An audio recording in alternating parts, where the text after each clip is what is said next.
Caramba, hein? Que maravilha esse evento! Mesmo aqui nas plataformas digitais, a gente está conseguindo ainda dar conta de passar e trocar tanto conteúdo. Eu não posso deixar de fazer um agradecimento aqui, especial ao Maximídia, por organizar, e permitir essa troca tão legal entre gente interessante, com conteúdo, trazendo o que tem de melhor aí sobre o conhecimento. E também não posso deixar de fazer um agradecimento ainda mais especial ao time da RBS que me convidou para trocar ideia com vocês aqui.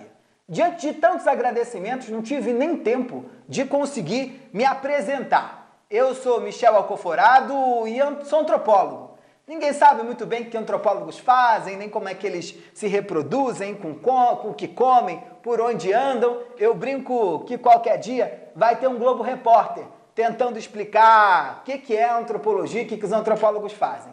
Mas, de maneira geral, quem me explicou melhor o que antropólogos fazem foi minha avó, para lá dos seus 90 anos. Minha avó um dia chegou para mim e disse: Michel, eu já entendi o que antropólogos fazem. Eu disse: vó, fazem o quê? É assim, toda vez que tem uma catástrofe, um troço que ninguém está entendendo na Globo News, eles chamam um antropólogo para falar. É isso que você vai virar, né? Bem, minha avó definiu a minha carreira sem eu nem imaginar o que antropólogos faziam naquele tempo. É justamente isso que eu tenho feito. Toda vez que tem um comportamento do consumidor que ninguém está entendendo, toda vez que tem algo que as empresas não estão conseguindo prestar atenção, a gente para tudo aqui na Consumoteca e presta atenção ali, tenta analisar para trazer uma explicação diferente sobre o comportamento dos consumidores. Pois bem, o mundo tem ido de uma velocidade tão grande, com uma transformação tão absurda, que a quantidade de assuntos que ninguém está entendendo é cada dia maior. E por isso, antropólogos têm sido cada vez mais importantes. E quando a gente olha para a pandemia, o processo é ainda mais sério. Em dezembro de 2019, surgiu um vírus na China, na cidade de Wuhan. Você já sabe melhor do que eu sobre isso. Mas se aproveitando da grande globalização que o mundo está aí colocado, mais de 200 mil voos cruzando os céus do planeta a todos os dias, nós vimos ali muito fortemente um vírus altamente contagiante pulando de um lugar para o outro, Só para vocês terem uma ideia, o mundo pré-pandemia movimentava de um lado a outro em torno de 25 milhões de pessoas. E essa movimentação de um espaço a outro gerou aquilo que são os números absurdos dessa pandemia, mais de 30 milhões de infectados, uma quantidade infinita de mortos em todos os países e para tudo quanto é lado. Pois bem, desde que a pandemia começou, dois assuntos têm me chamado a atenção. Presta atenção, você certamente já ouviu gente dizendo que o mundo vai ficar melhor depois de uma pandemia. Vamos começar a abraçar as árvores, vamos ser mais solidários, vamos acreditar no poder do meio ambiente, vamos achar que a vida pode ser feita de um outro jeito. Desculpa te dizer, mas não é isso que acontece depois de pandemias. Quando a gente olha para a história, quando a gente olha para outros processos históricos, em nenhum momento a gente saiu mais solidário, a gente saiu melhor, a gente saiu com um coração maior, a gente saiu abraçando as pessoas e achando que todos somos iguais. Pelo contrário, o processo do mundo fica ainda mais complicado. Um outro ponto importante é quando eu sento com grandes executivos de grandes empresas e eles ainda hoje, até setembro, outubro de 2020, ainda estão achando que depois que encontrarem a vacina, tudo vai ser normal, tudo vai ser como era. Bem, não vai. Não vai porque quando a gente olha outras pandemias e epidemias que fizeram parte do nosso universo e da história da humanidade, jamais o mundo saiu do mesmo jeito. Pandemias são como traumas. Elas se inscrevem na cultura, se inscrevem nos corpos e nas mentes de todos aqueles que atravessaram esse momento e a gente acaba virando outra coisa. Você sabe bem que depois da epidemia da AIDS no mundo todo, ninguém nunca mais transou do mesmo jeito. Você sabe muito bem que depois da epidemia da sífilis no século XVII, todo mundo começou a achar que bom mesmo era ter um modelinho de família nuclear. E a gente começou a achar que papai, mamãe e filhinho era o modelo certo a se seguir. E depois da peste bubônica, a transformação do mundo foi um negócio gigantesco, a gripe espanhola, você já está sabendo tudo disso. Não sei se você já reparou, mas a gente precisa olhar as pandemias como traumas. E traumas se inscrevem nos corpos e nas almas dos indivíduos de um jeito absurdo, de um jeito que a gente não tem nem escolha.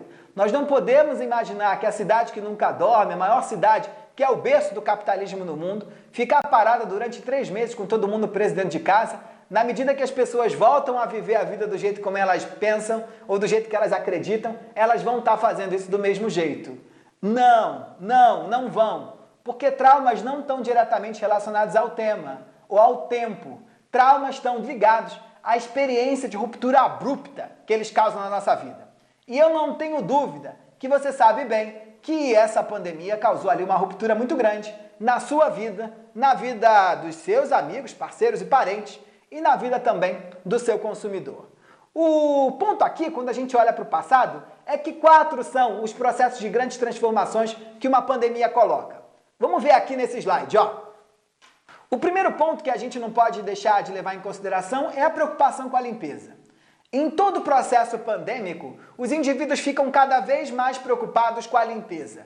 Você começa a achar que o álcool em gel é muito mais importante que água, você começa a se preocupar com máscara, com luva, e isso aconteceu em todas as outras pandemias, né? Os indivíduos, depois que passam por um processo como esse, eles ficam infinitamente mais preocupados com a limpeza. Só para vocês terem uma ideia, na China, depois da SARS de 2002, 2003, os chineses começaram a tomar banho de um jeito como eles jamais tinham tomado antes. A venda de sabonete jamais voltou ao normal. E por outro lado também, eles começaram a se preocupar com perfume loucamente, a venda de perfume na China aumentou drasticamente, porque todo mundo começou a ficar muito preocupado em dar uma sprayzada antes de sair de casa para parecer limpo. A necessidade de se sentir limpo e a necessidade de parecer limpo para os outros gerou uma transformação gigantesca da sociedade chinesa e esses hábitos, como traumas, se mantêm até hoje. O outro ciclo importante é o ciclo do individualismo, né? A gente não sai melhor de uma pandemia em termos de um apelo mais coletivista ou solidário. Pelo contrário, quando a farinha é pouca, o meu pirão precisa ver primeiro. Então as sociedades em geral saem de processos pandêmicos cada vez mais individualistas e cada vez mais preocupados com as fronteiras nacionais e com os vínculos do nacionalismo. Você já viu que desde que essa pandemia começou, as críticas à Organização Mundial da Saúde ou mesmo à Organização Mundial do Comércio só cresceram e a ONU, enquanto organismo multilateral de conversa, cada vez mais vem perdendo relevância por conta desse crescimento do nacionalismo e também dos individualismos dentro das próprias sociedades. O terceiro ponto é o aumento da vigilância. Diante de um perigo, nós aceitamos abrir mão de boa parte da nossa liberdade em nome da segurança e da possibilidade de ter alguma garantia de que, cedendo, estaremos vivos e os nossos estarão bem. E por fim, eu acho que a única coisa boa de um ciclo pandêmico como esse é quando a gente tem uma valorização dos sistemas de saúde dos países, né? O NHS, que é o sistema de saúde inglês, ele veio desse movimento, né, de uma guerra e de uma pandemia da gripe espanhola na Inglaterra, que proporcionou a fundação desse sistema de saúde. Então não há possibilidade da gente começar essa conversa acreditando que sairemos iguais e acreditando que sairemos mais solidários. Não vamos. Mas se esses 4 fatores eles interferem em todo o processo pandêmico da história da humanidade, como é que em 2020 o mundo vai absorver essas 4 macroforças de transformação? É o que eu tenho chamado de efeito DAD. Preste atenção, efeito DAD. A gente descontextualiza, a gente desmaterializa e a gente preza cada vez mais pela asepsia. O primeiro D é o D de desmaterialização. Você sabe bem que desde que a pandemia começou, você foi jogado dentro de casa e foi obrigado a adaptar todos os seus modos de vida e comportamentos às plataformas digitais. É aquilo que os americanos chamam de colocar a vida dentro dos cabos, into the cables, né? A gente foi obrigado a desmaterializar todos os nossos comportamentos. Só para vocês terem uma ideia, em todos os momentos onde a pandemia foi se espalhando pelo mundo, o tráfego na internet aumentou em média 70%. Só olhando dados brasileiros, é também da ordem de 70% o aumento dos usos dos aparelhos celulares. Então a gente ficou cada vez mais mobile. E também aumentou em 59% aqui no Brasil os usos dos computadores. Então, essa vida que é obrigada a se desmaterializar, ela acontece da noite para o dia e ela gera uma mudança importante ali na estrutura de consumo de canais do teu consumidor. Ele, se já estava se preparando para ser mobile, ele virou mobile daqui para a eternidade, né? É algo que veio para ficar. O processo de desmaterialização é tão forte, digitalização é tão forte, que vários CEOs de grandes empresas, numa pesquisa recém-feita pelo Silvio Meira, um grande inovador, um grande fomentador desse ecossistema de inovação no Brasil, aponta que, em geral, a indústria avançou em poucos meses, algo em torno de 5 a 10 anos, no processo de digitalização dos seus jogos internos e também na disponibilização de produtos e serviços para os nossos consumidores. O segundo ponto é o A de asepsia. A asepsia fala que qualquer contato precisa virar conexão. O que é isso? Esse é um mundo onde a interação entre marcas e consumidores precisa cada vez mais contar com um mediador de segurança. Esse mediador de segurança, no ponto de venda, ele pode ser lá o álcool em gel, o teste de temperatura, aquelas coisas todas que a gente já conhece. Mas quando eu estou falando de construção de marca, eu estou falando sobretudo de reputação. Esse é um mundo onde os perigos são tantos que vamos ter que levar cada vez mais a reputação das marcas na construção daquilo que a gente imagina que é a segurança nessa relação, a segurança nesse vínculo que a gente estabelece com o nosso consumidor, com o nosso cliente. E o terceiro ponto aqui que a gente não pode deixar de chamar a atenção é o D de descontextualização. O que o D de contextualização fala? A gente está falando de uma vida que vira fluxo, onde os rituais coletivos, os rituais que marcavam as nossas experiências cotidianas, eles se esfacelam por completo e os indivíduos começam a viver dentro de um eterno contínuo. Você sabe muito bem que segunda-feira, terça-feira, quarta-feira, sábado e todos, janeiro, fevereiro e agosto, todos os dias viraram a mesma coisa.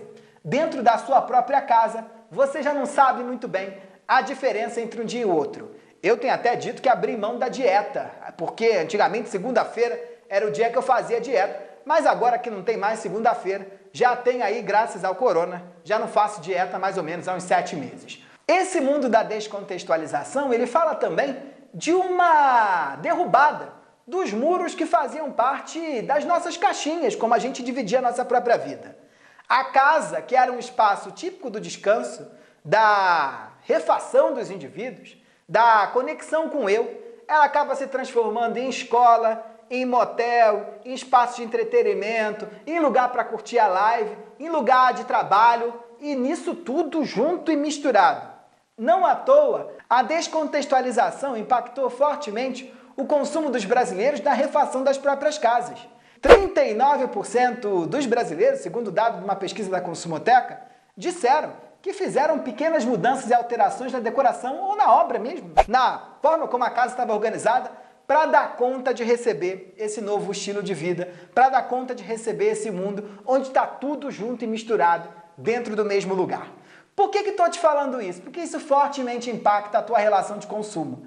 Há setores que foram fortemente privilegiados com a descontextualização, como o setor de bebida, vem batendo recorde cada vez mais, A gente antes tinha que esperar até a sexta-feira ou sábado para tomar uma, e agora, dado que todo dia é igual, eu posso tomar uma birita todos os dias se eu quiser. Isso impactou no aumento drástico do volume de bebidas consumidas pelos brasileiros. Só você prestar atenção, no mercado próximo da sua casa já tem vinho e cerveja na porta, e não só no corredor. Por outro lado, outros mercados que eram fortemente também guiados pela contextualização sofreram drasticamente, sobretudo o mercado da moda. Sem reuniãozinha para você ir, ou sem um casamento para você frequentar, ou sem aquele date maravilhoso com o boy naquele restaurante que você adora, você não tem por que mais comprar roupa. A gente começou a só comprar pijama e roupa confortável. O mundo virou de cabeça para baixo. E é disso que o DAD fala. Todas as nossas estruturas e todos os pilares de sustentação da vida que a gente acreditava ruíram. Nós viramos desterrados em nossa própria terra.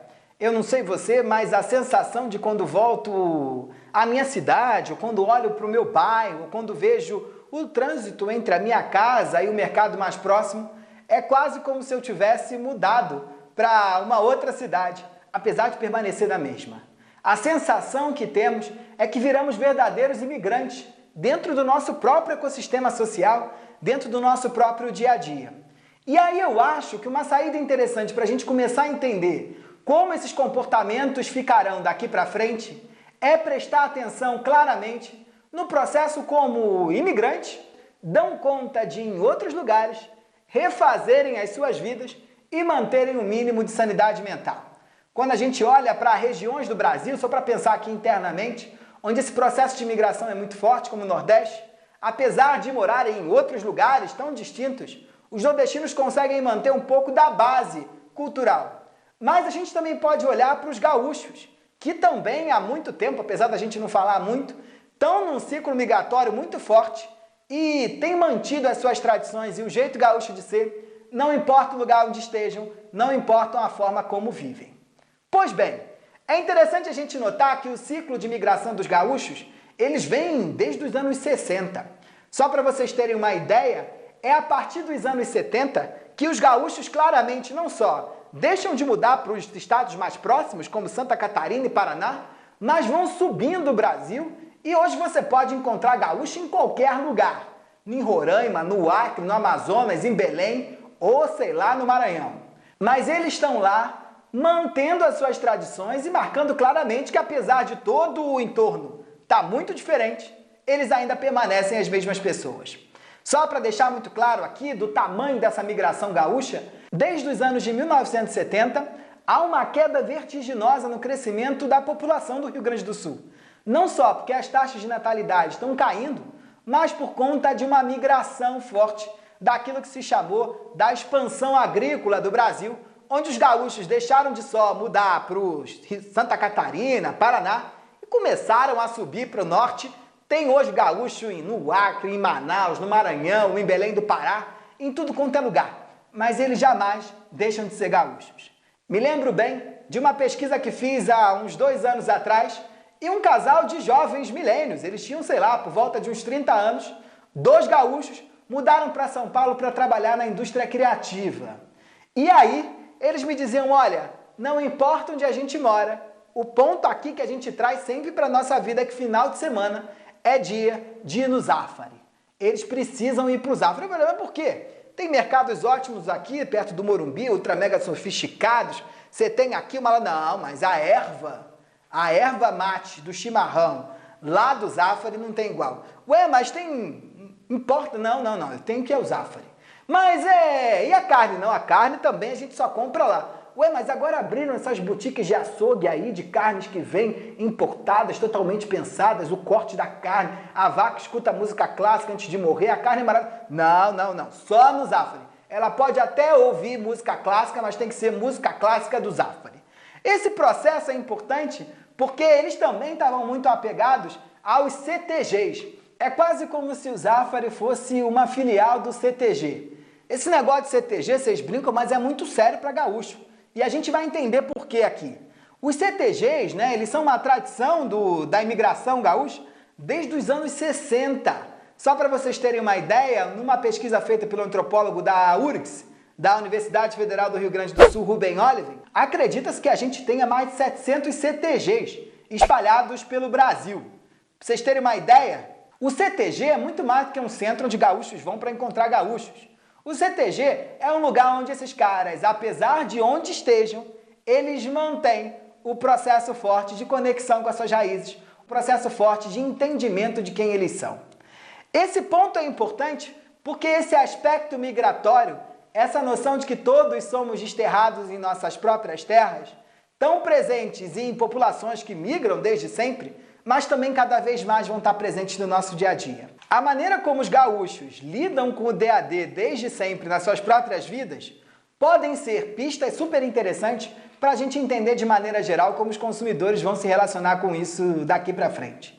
Pois bem, o DAD de gaúcho, ele fala de descontextualização, de desmaterialização, de asepsia, mas ele fala de um jeito diferente. O D de descontextualização, ele se vale não só da nossa relação com o calendário ou da nossa relação, por exemplo, com os hábitos de encontro, mas, sobretudo, como é que a gente estabelece pequenos rituais individuais dentro do nosso dia, ou pequenos rituais nossos que geram a conexão com as nossas próprias origens e reforçam fortemente quem a gente é.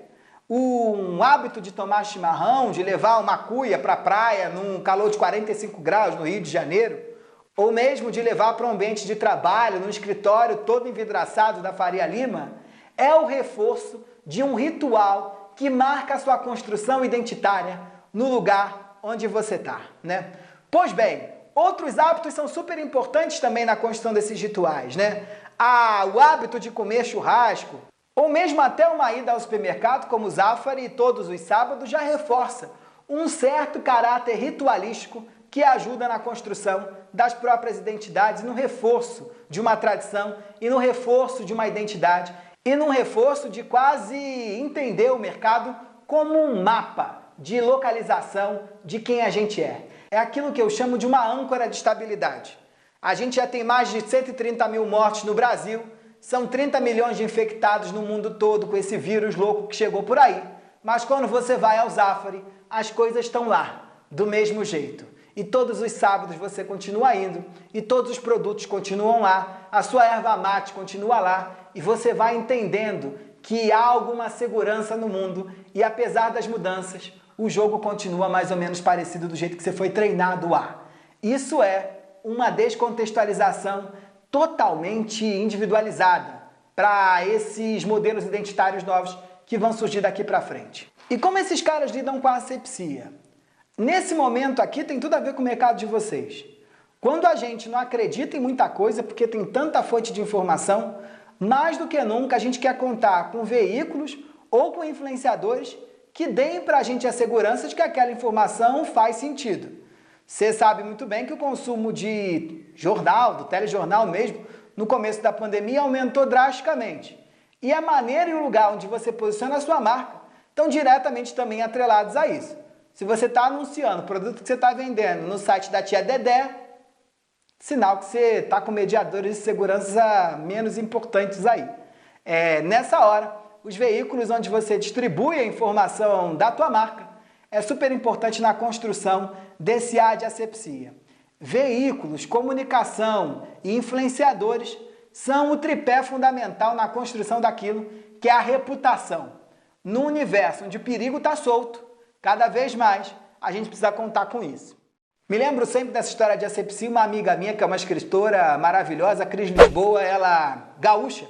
Ela uma vez, a avó dela mora em Uruguaiana, ela uma vez saiu capa inteira na Ilustrada, na Folha de São Paulo, e aí ela mandou para a avó em Uruguaiana a matéria de jornal, e a avó disse, está saindo na Folha de São Paulo, mas não saiu no 0 Hora ainda, né? Então esse aqui é o ponto, assim, né? Como é que a gente lida com esses mediadores de segurança na construção de quem a gente é? E o terceiro ponto é o D de desmaterialização. E não há atividade social mais importante na construção dessa materialização do que o próprio consumo. É através do ato de consumo, do crédito, do débito ou do consumo mesmo de um produto que você consegue materializar um conjunto de significados e imagens em alguma coisa. E você entende quem você é. Nesse movimento, a erva mate de tal marca, ou mesmo a cerveja de determinada marca, ela tem um papel importantíssimo na construção do entendimento de qual é a sua própria identidade. E, mais uma vez, ela atua como uma dessas âncoras de estabilidade super importante na construção do próprio eu e da própria identidade. Pois bem, com rituais ajudando na descontextualização, com a presença de veículos da comunicação, de influenciadores, ajudando na construção de mediadores de segurança da asepsia.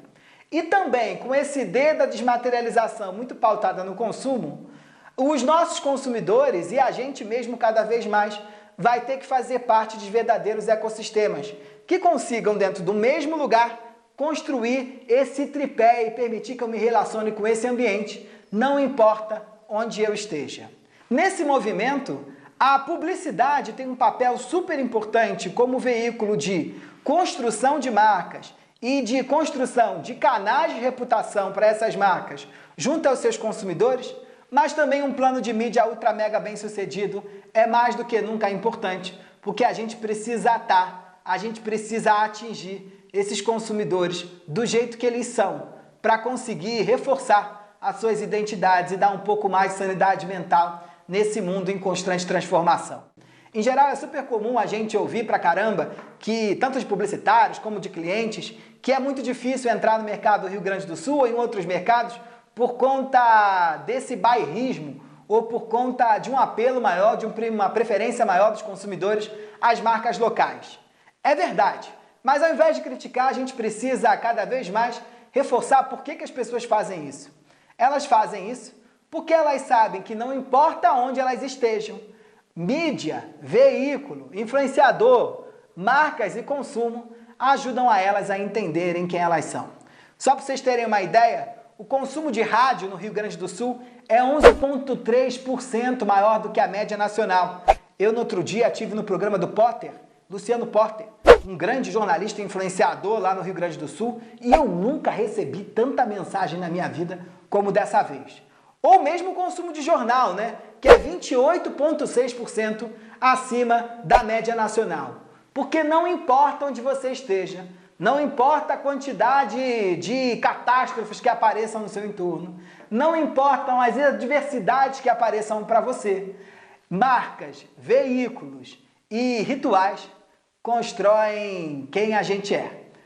Ufa! Eu acho que a gente tem que aprender com quem já está sabendo fazer isso, né? Talvez seja o caminho mais fácil para a gente entender o que é esse tal desse novo normal. É isso, até logo, um abraço e tchau, tchau.